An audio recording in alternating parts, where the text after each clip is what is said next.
Okay, if we could get started, welcome. I hope you'll find this informative and challenging as I found the trip. I want to start out by a little exercise in disorientation.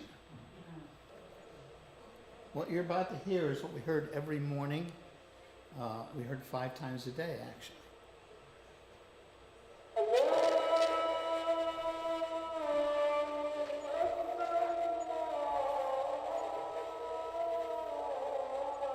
I'm being kind with the volume now.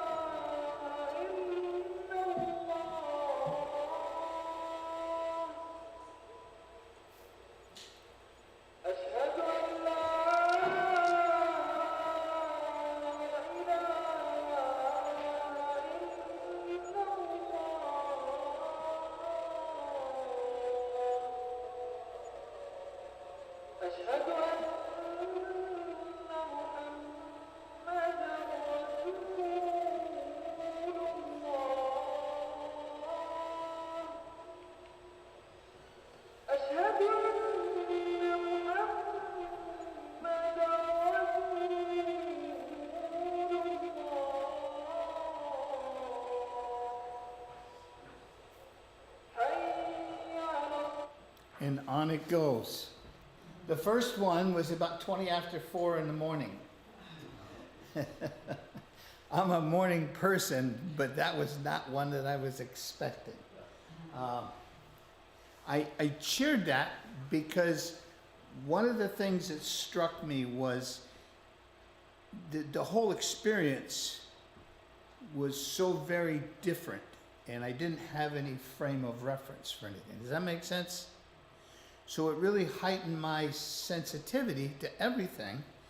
And this call to prayer was 5 times during the day. The last one was, I think, around 8:30, 9 o'clock at night. And it's interesting, in Turkey, there's a conflict going on in the country because the Turks want this call to prayer in Turkish. The imams want to keep it in Arabic. So I thought, okay, that's just the King James, new whatever version you got in another country, so I can relate to that. But the Turkish people, the area that we're in, you'll see, is a predominantly Turkish area, or Kurdish area. And the Kurds reminded me a lot of Heath people. So as the time went on, I thought, this isn't so very different at all. The Kurds were very fierce people, and the government isn't going to tell them what to do. And I thought, I know that story. So hopefully this will be an adventure that helps. This is a Turkish mosque, which is different. The architecture of the mosques are very different depending on the ethnic. I didn't have any idea of that. The significance of the tower, it lines up somehow with the dome and points towards Mecca.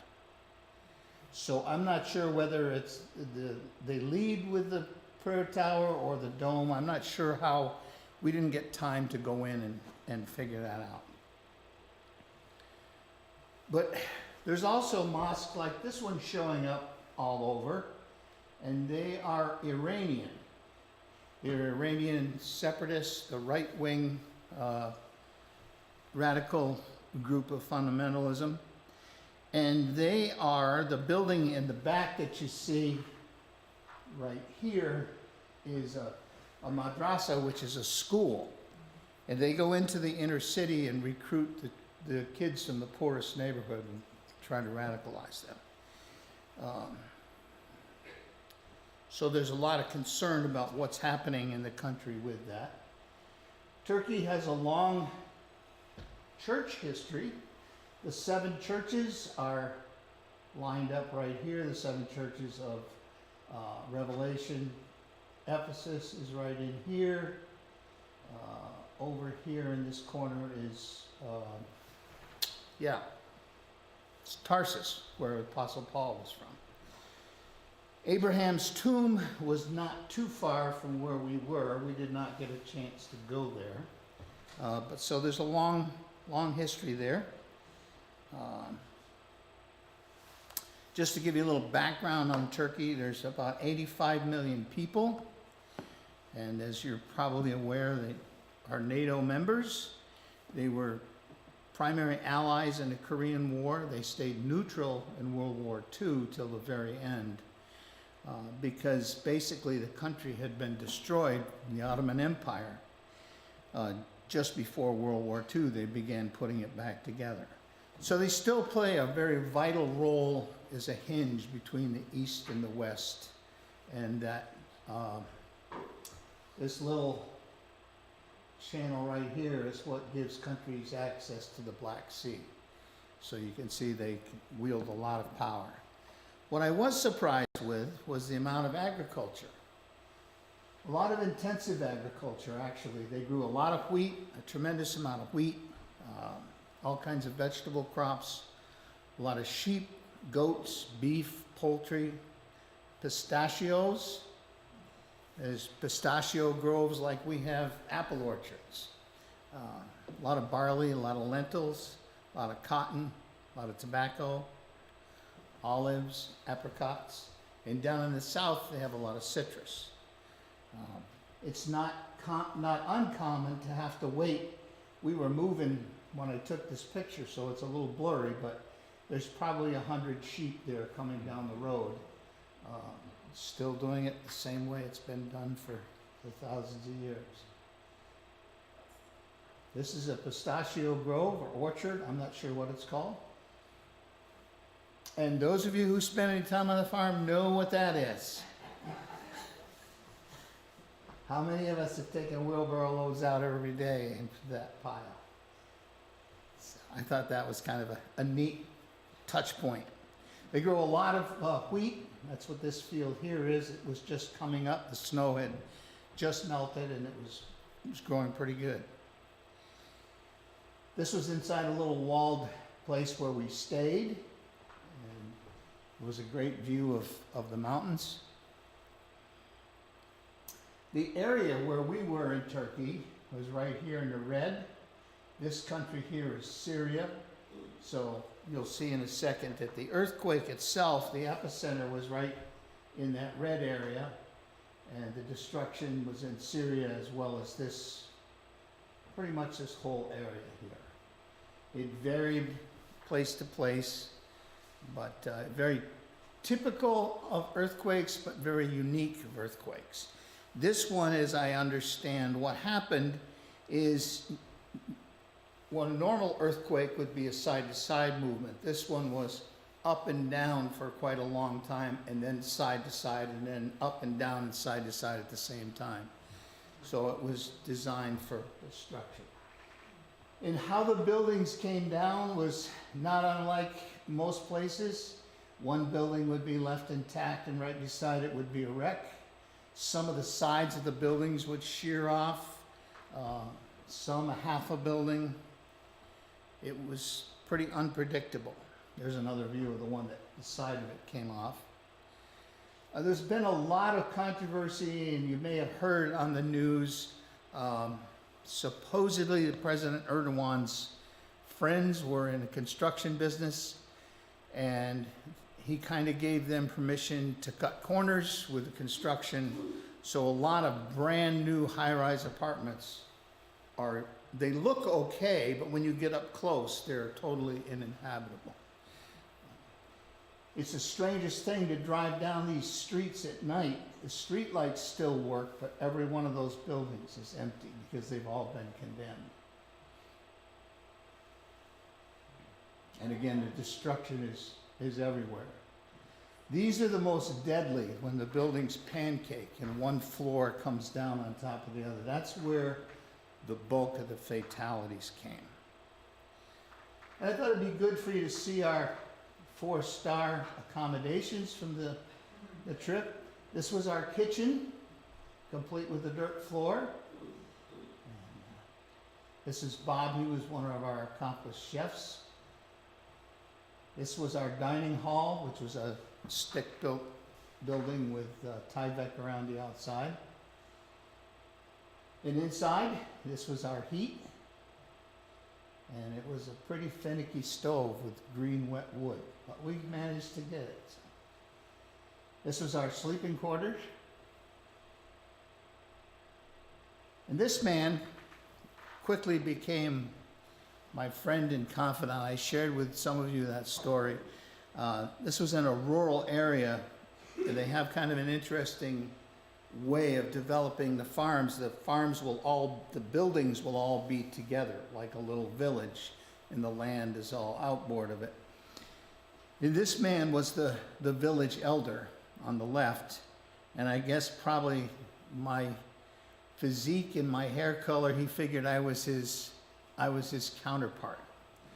So he pulled me aside and gave me a personal tour, and then at lunchtime he called the interpreter over and we had a conversation.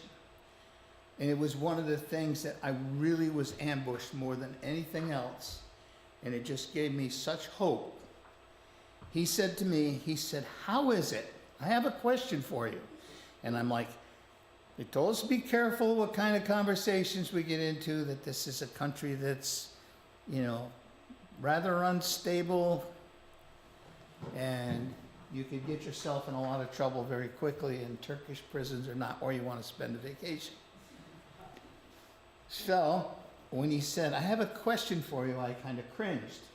But then he said, through the interpreter, he said, "I have a question. How is it that you Americans come all the way over here and they tell us that we can't trust Americans, especially you that are Christians, but yet the imams just spend their time telling us what we can do and what we can't do. And yet you've come over here showing us that God is real." Well, that just about put me in a puddle, if you can imagine. And he was really taken by that, and I think there was a bond there between us that was pretty incredible. It was an amazing experience, but the whole day there this was our lunch table, and as I shared with the group earlier, we had tea probably 4 times a day. Rural people are known for hospitality, and Turks are no exception to that rule. But in addition to the tea, after everybody posed and did all the usual funny things, this woman had kind of adopted me as her son, I think. She grabbed the hole and she would not let go. And I skipped it here. Where'd it go? Oh, I'm sorry. I wanted to show you. It's probably coming up. A woman made a lunch for us. Was flatbread, and she cooked it on this little wood stove. It was kind of like pesto or something. It was quite tasty, but it was fascinating to watch the process, how they made it from scratch. So hopefully I have it there in the queue. The next experience we had took place in the city of Adıyaman itself. This was a city park that became a tent city. And we went there to put up a tent. Most of the park had already been filled up with shelters, but there was a family there that didn't have a place, so we went there. We got the tent, the structure built, and had a conversation with the people that were running this little village. And it was made up of Iranian Christians from a church in Istanbul. And many of these people were refugees themselves, but they developed a feeding program that fed 600 hot meals a day, and they did this for $500. They distributed a lot of other food commodities and clothes and hygiene supplies. They did a lot of trauma counseling. They had a Sunday school and a fun tent for the kids, and when I say fun, that was an understatement. It really amazed me that these kids were so resilient. Many of them had left Syria with nothing but the clothes on their back, or left Iran with nothing but the clothes on their back, to move to Turkey, to a new country, learn a new language, and then only to lose everything again in the earthquake. But you're going to see in a minute that these kids were amazing. And I'm sure that there are other things that they did that I didn't include. But here he's cooking a big bowl of rice. What I want you to see next is how these kids, how our international exposures have changed over time.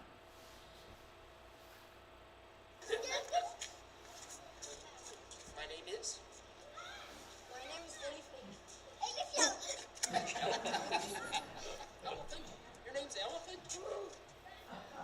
Sing jingle bells, jingle bells. Jingle bells, jingle bells, ho, ho, ho. Jingle, jingle bells, jingle bells,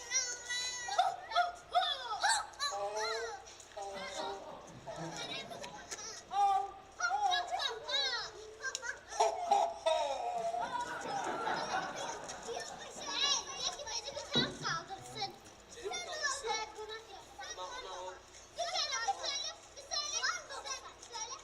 She's going to be a new president of Turkey, I think. She was incredible.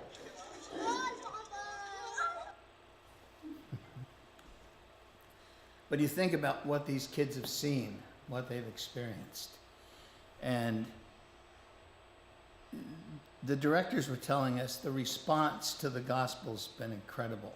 These kids have come to know Jesus, and they're just amazed at all the things that they're learning.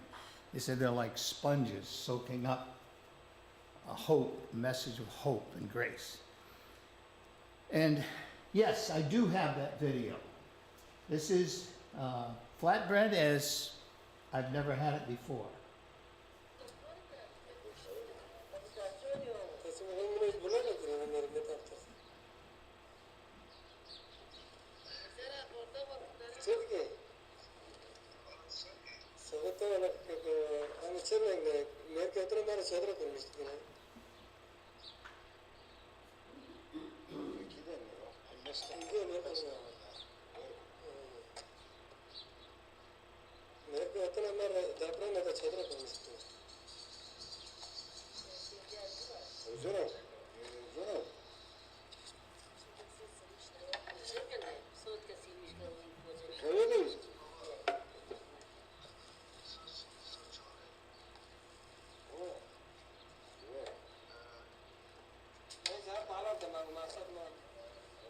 It was interesting the technique that they used.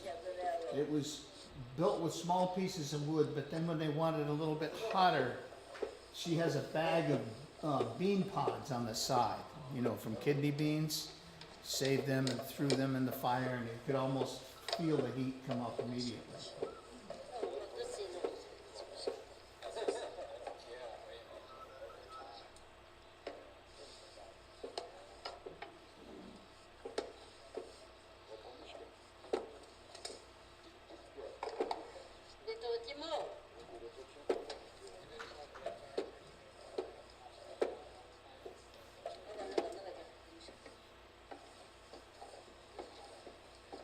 I had to choose between you seeing him roll the dough out and watch him cook it.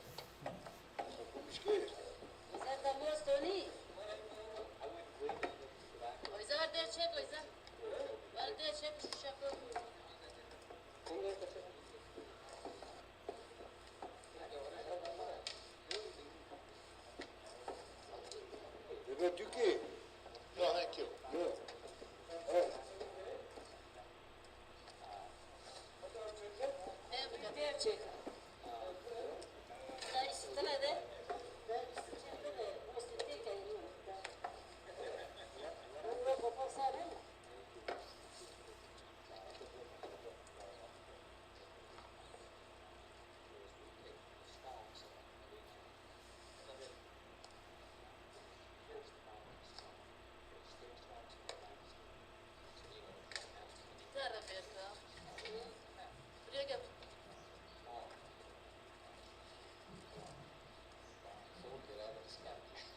Victoria's over there cringing because of the food standards. What do you think is in there? It's like a pesto, some kind. Yeah, From, right. There was no meat in this particular one, but I understand they do put meat in as well.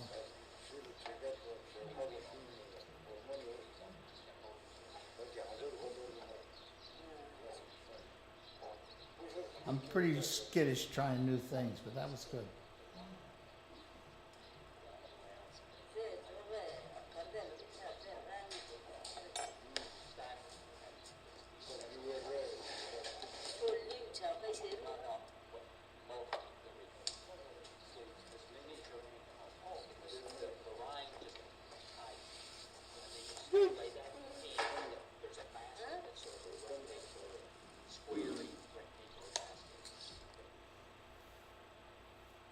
And then the process was just repeated over again.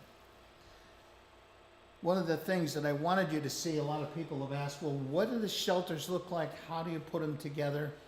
I'm going to tell you about it, and then you can watch. This is a quick time movie, time lapse, about an hour and a half compressed into about a minute. So everybody's moving around pretty good. We would put rebar, which is steel rods, that were probably 18 to 20 inches long. We drive them down in the ground, and then we'd take these square steel hoops that we made in a steel factory over those. Then over that would go this 1/4-inch hardboard with white on the inside, and then we would cover that with rigid foam insulation, and then use metal roofing over the top.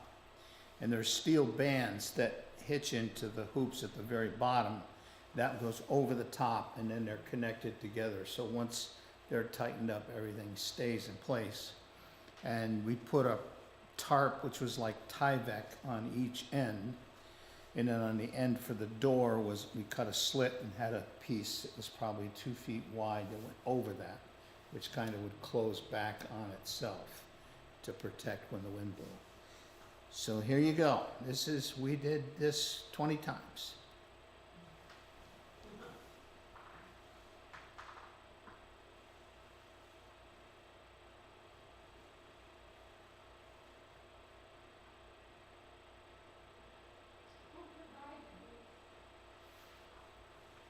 Excuse me? The church in Istanbul worked with Hope Force International. All the material came locally from Turkey.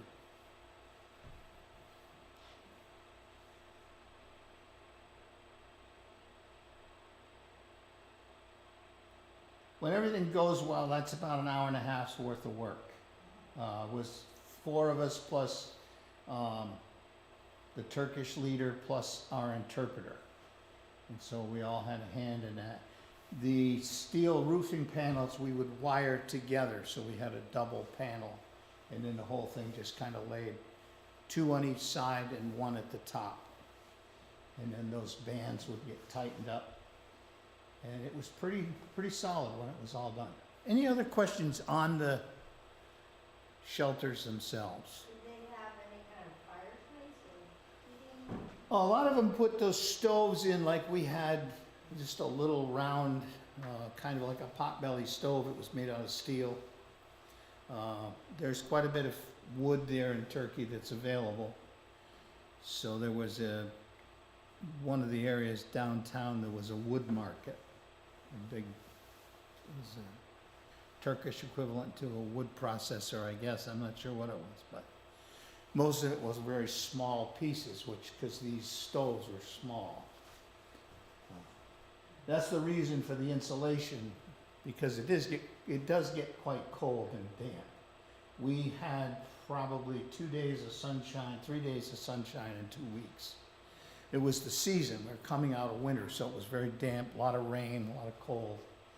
So people were extremely glad to get these shelters. You can see some of the components here. This was our truck driver who followed us around. The bundles that you see up here are insulation. Those are the hoops that we bent in the steel fabrication plant, and the roofing is on the bottom. And all the rest of the pieces are there as well. So there were 5 steel hoops, 1 on each end, and then 3 in the middle. It was 16 feet long, and probably, I'd say a good 8 feet wide. So you had, in the middle, there was plenty of room to walk. And somebody like myself, I could walk pretty close to the edge before I had trouble. Some of the taller guys were middlemen. And the floor was dirt? Yes. A lot of them would put, they used a lot of pallets. They put pallets down and then put heavy cardboard and then the Turkish carpets on them. Some of them looked pretty elegant that we saw afterwards. We got to go in. This is what it looks like when it's completed before the ends are put on. So what we would do to put the tarps on the end, what we would do to put the tarps on at the end, we didn't have the bands on the ends on the outside, and we would pull these hoops out. There was enough flexibility that we could tuck the tarp inside and then pull it tight, get it in place, and then put the bands on the outside and cut the excess off inside. That's how we did that. So that would be staying there, or you would build it there and then move it? No, this is on location. This is like a cobblestone driveway where it was placed. This was at one of the farms. So some of them we did in field. We did quite a few in the rubble from buildings that had been. It's incredible the way they're taking these buildings down. We went through this one place. We had to stop and wait. There were huge dump trucks, one after the other, going to this area where this ravine that they were dumping all the rubble in.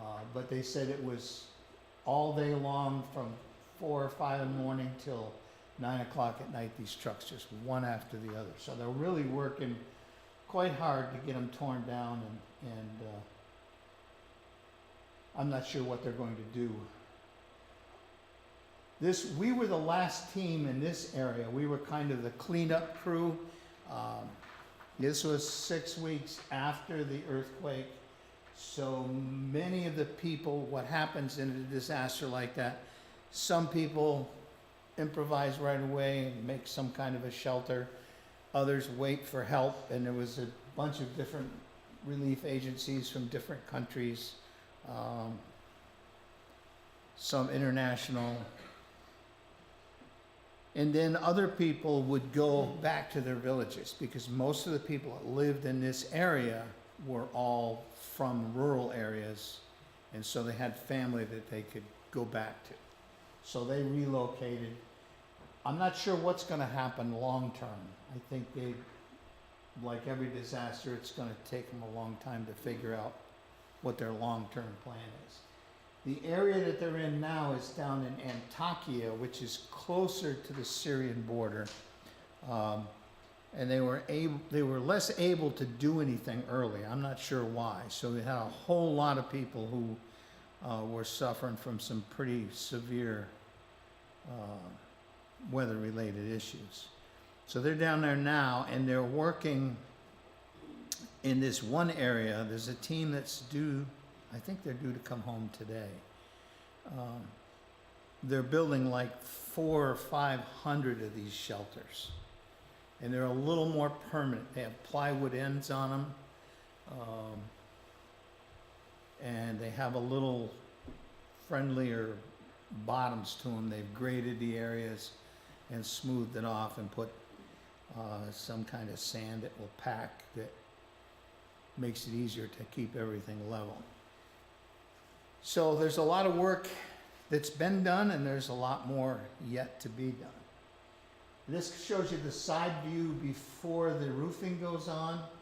These were like big 4x8. They're not 4x8 because they're metric.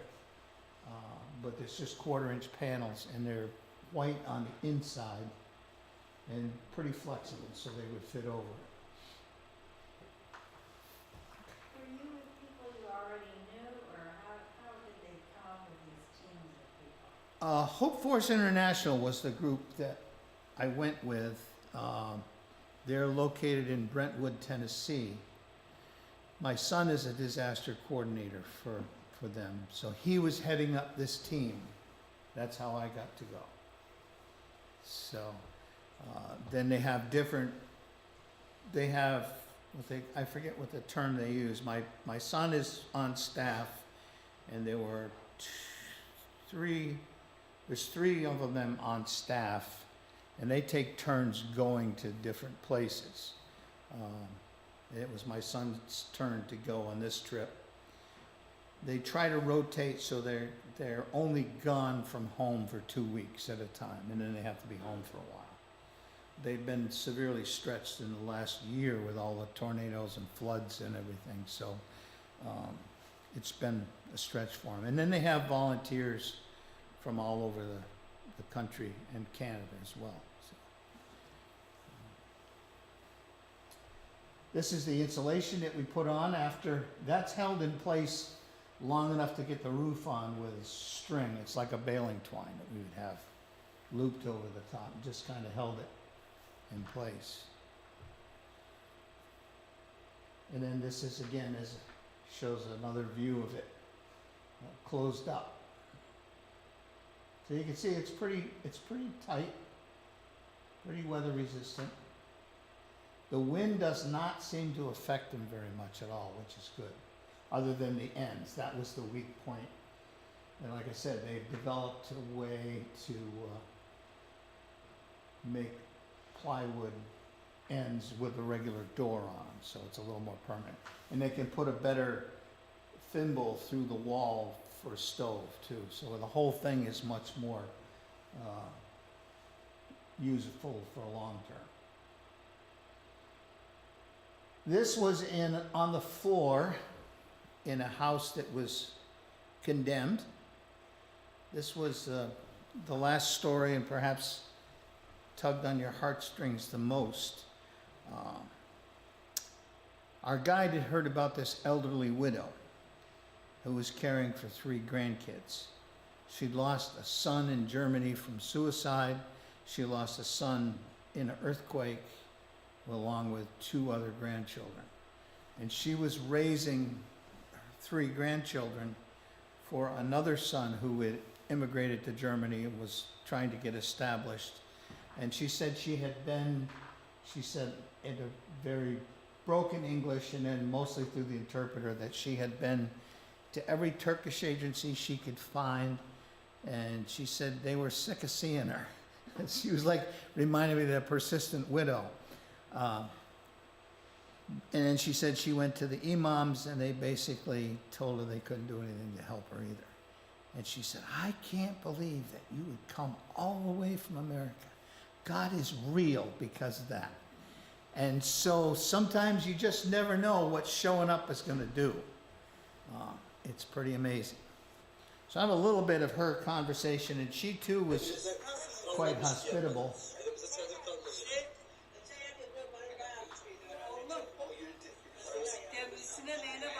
I can't believe we sat in that house to have tea when I looked up to see that. I purposely didn't show any of that.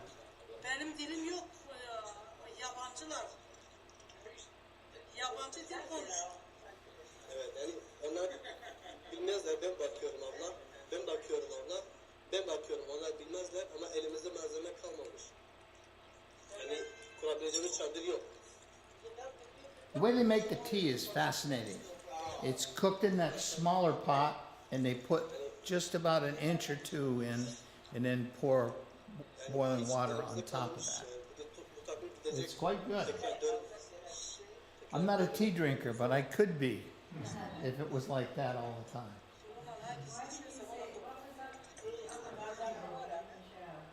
Her house was condemned. She wasn't supposed to be in there.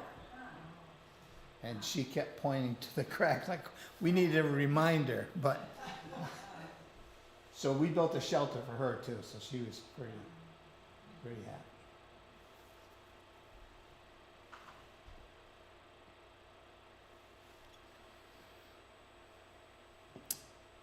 Okay, that about wraps it up.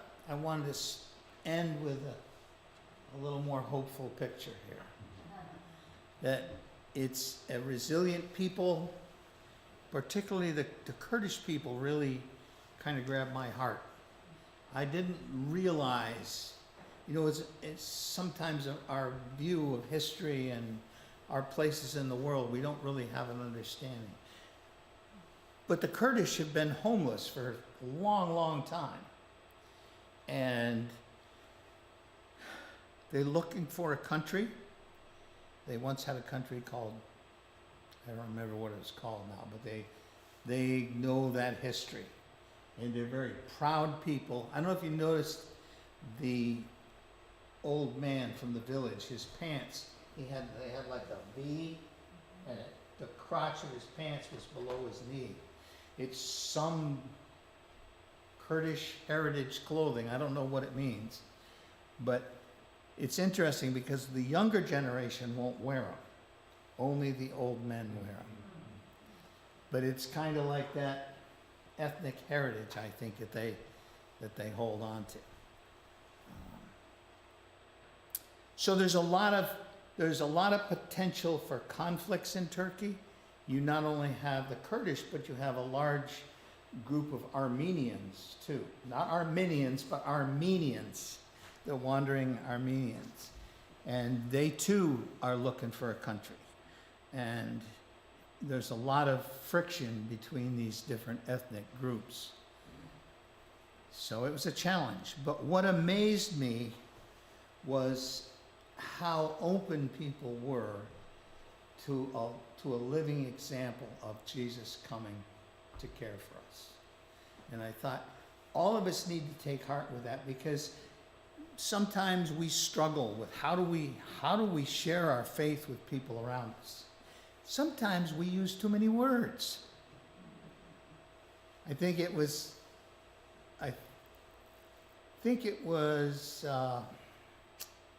one of the church fathers, you could probably remember this, but he said he took an apprentice with him and told them they were going to learn to share the gospel wherever they went. So they went to this homeless person's house and they fixed a roof, and they went to the next place and did something else, and the whole day they were just busy. And the apprentice said to him on the way home, well, I thought we were going to share the gospel. I thought we were going to preach. And he turned to him and he said, preach the gospel with all your might, and if you must, use words. And I thought, okay, I finally get that. Yes. Because sometimes, words are cheap. And my old village elder got that. And he said, they just tell us what we can't do. In the tent village, the Iranians were met with quite a bit of opposition from the mosque that sat right behind them, because these people were finding Jesus and it was getting them irritated. And so what they did, I thought, they put loudspeakers on the wall, and 4 or 5 times a day, in addition to the call to prayer, they would broadcast the imam's sermons.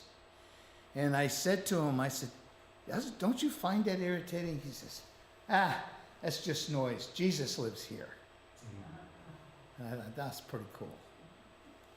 So don't ever underestimate the ability to show Jesus' love just by your actions. Any other questions? Observations or comments? You always have the question, how did they decide who gets to be in these houses? Okay, that was one of my first questions, because I've been around church long enough to know that it might not have anything to do with a need, it might be who the person knows. So it was run by the church in Istanbul, which had satellite churches all over Turkey. And the local church elders decided who needed it. So it was good. We didn't have to make that decision. because we could have got snookered easy. Yeah. So it was, I appreciated the fact that it was done with Turkish leadership and we were under their direction because they know far better than we could ever know. 2 weeks in Turkey does not make somebody an expert in Mhm. Turkish relations, that's for sure. Good question. Yes? Is there a large Christian presence in Turkey? I mean, I know you were limited in, Right. It was interesting because I had a conversation with a friend before I went. And he was bemoaning the fact that's where it all started, and there's no church in Turkey now. It's so sad. There's not the big organized churches as we would have them, but there's house churches all over Turkey. They kind of have to be.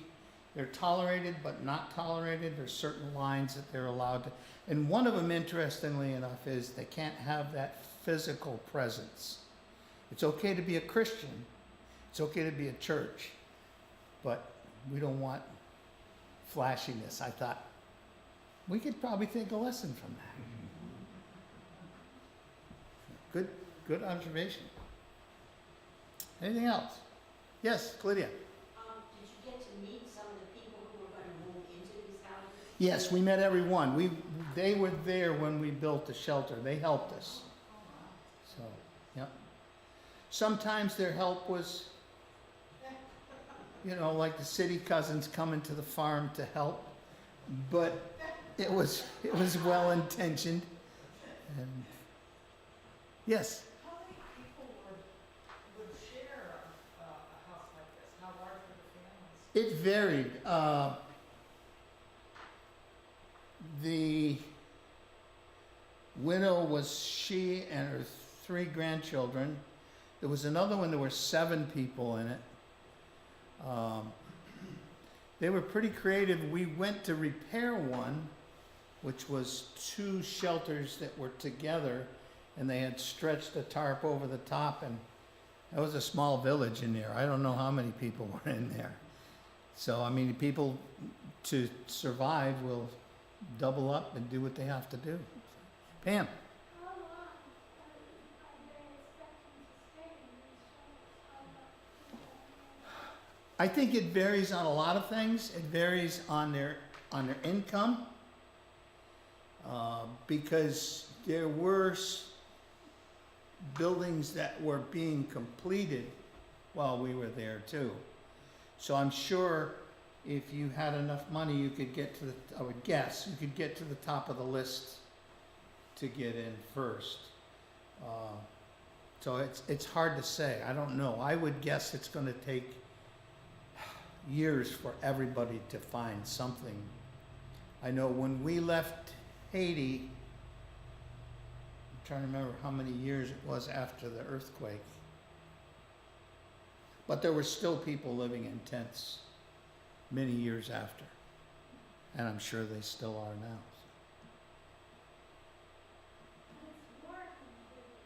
It's true. It's warm in Haiti. That does make a difference. It does, although it rains in Haiti too, so you kind of pick your poison. So,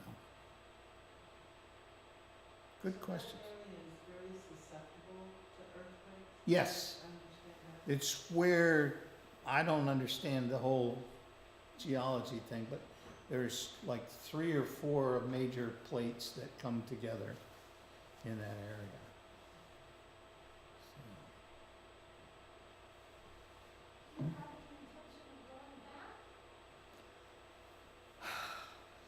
I don't know. I wouldn't say I wouldn't go back. If time and resources, I would love to. I do want to say it's not related really, but when my son first approached me, first of all I said I can't do that. You're asking me to be gone over Easter, and I was, I guess, maybe full of my own self-importance that a pastor can't be gone on Easter. I found out they can be gone and nobody misses them. Well, that's not exactly true. Well, these guys are awesome because they did that. But what I really wanted to say was, you know, I didn't have the resources to go, to be totally honest. I mean, a plane flight to Turkey was $1,300, I think, plus everything else that had to happen. But my dear wife said, well, let's just put the word out and see what happens. Was it a week, Rosemary? About a week. Pretty much.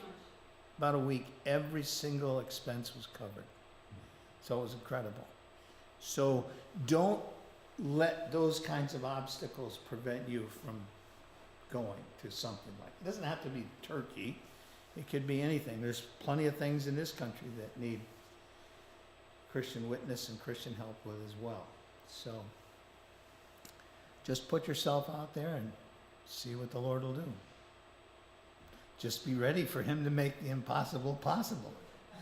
And then you go, what do I do now? Because I was counting on the church saying, really, we don't want you to go during Easter. But they didn't let me off the hook. So. But we all can have a part to play in that, and that's great. And sometimes the part to play is in providing resources for somebody else to go, so that it all fits together. Any other observations or questions?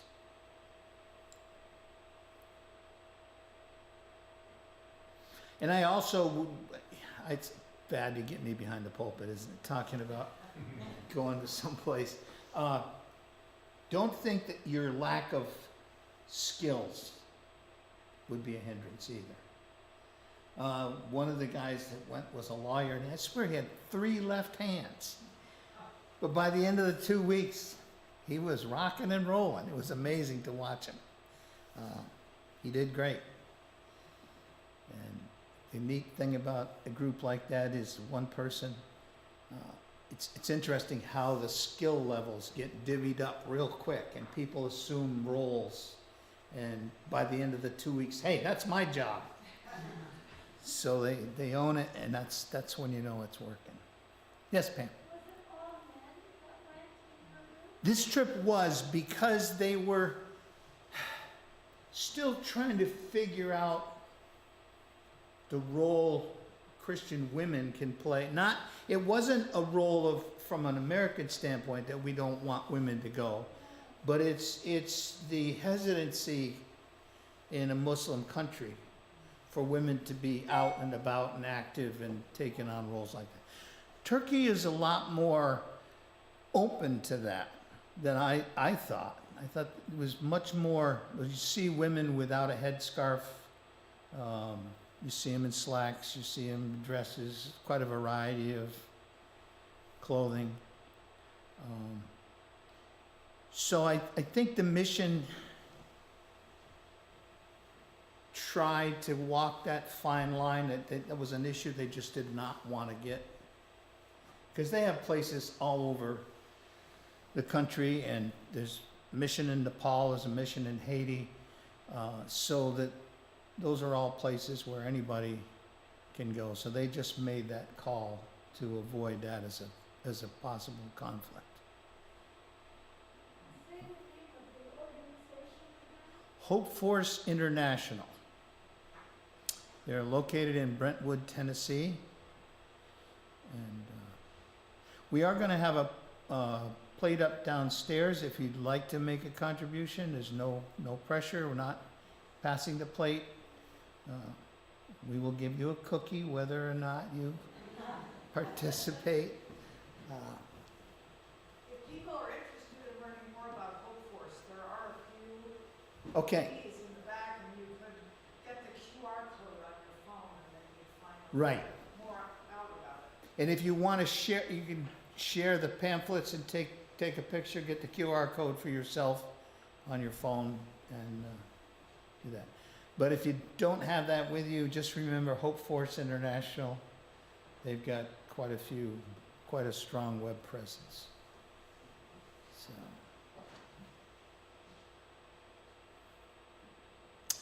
If there's nothing else, Bob, would you close us in prayer? Father, thank you for the opportunities that avail themselves for your provision. Thank you for Neil and Aaron, the whole course. Father, we ask that you would continue to provide for the needs, particularly the people of Turkey, and we can't imagine. We just lay them before you, asking that you would continue to provide the help that they need.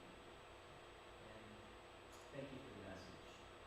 Help us to be present, Father, wherever you have us, to help come alongside and express the gospel in what we do, and not just what we say. Just thank you for all that you have done and will do. In Jesus. Okay, we invite you downstairs for refreshments.